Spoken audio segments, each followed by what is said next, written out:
Здравейте, аз съм Ирена от Картишок и днес ще ви покажа този рецептурник, който направих с хартиите, които ми бяха щедро предоставени от бившата AMG Vision. Сега мисля, че се изписва като IMG. Хартиите, които използвах, са 3 листа от колекцията Coffee Time, номер 7, 8 и 12. Аз ще ги оставя тук настрани, за да ги виждате. И така, нека да разгледаме от всякъде всичко.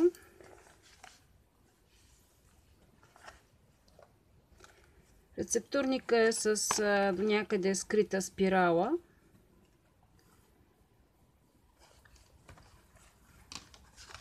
И две джобчета на предната и на последната корица. И е разделен на 3 раздела с всъщност 1, 2, 3, 4 раздела с дизайнерската хартия.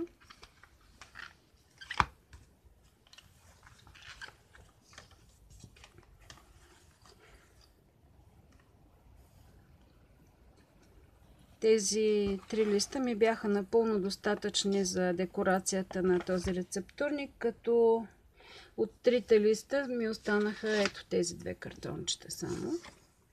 Всичко останало оползотворих много пълноценно. За декорацията съм направила 2 пискюла от една прежда смес коприна и памук, 2 висулки. Чашата съм покрила с глоси, а върху сладурската корабийка, не знам дали се забелязва, има захарна паста. Дори да не се забелязва, сигурно можете да чуете как скърца пръста ми по нея. Много ефектно се получава. Благодаря на Шми за идеята.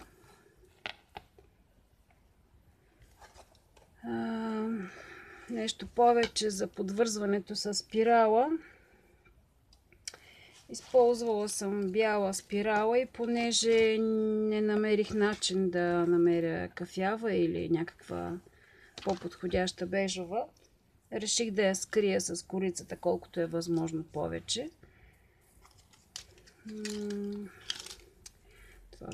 Тази спирала, която използвах, е 22 мм.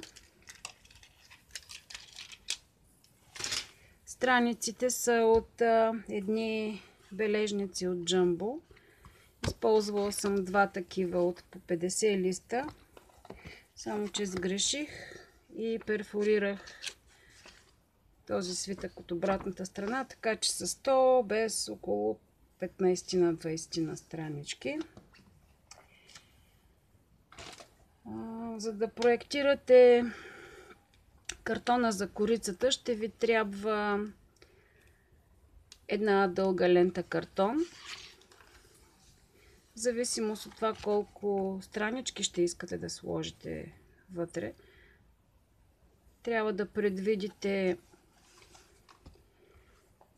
диаметъра на спиралата, който използвате в тези сантиметри. Моите тук са 3 см и половина. Оставила съм малко повече, отколкото е диаметъра на спиралата ми, за да я има тая свобода.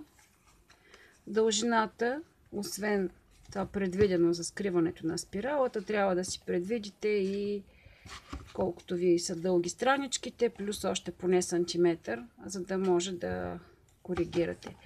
Лично аз реших да започна оразмеряването на дължината на тези странички от средата. Тоест, сгънах си едно дълго парче картон на половина, направих тези сгъвки за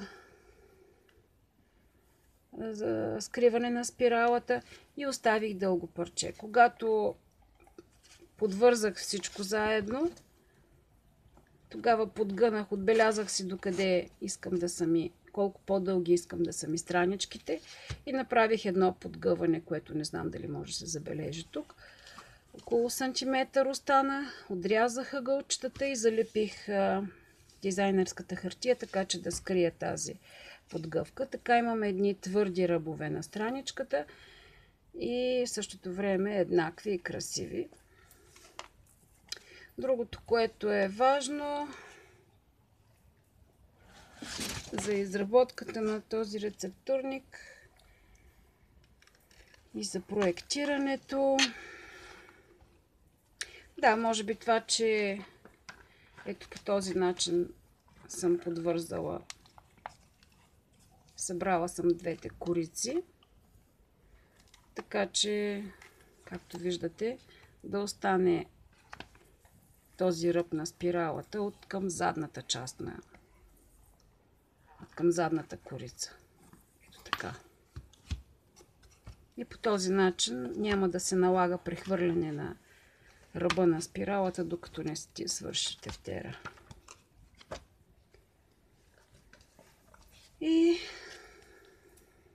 само да кажа, че този рецептурник е предвиден за един наш приятел, който е много добър кулинар.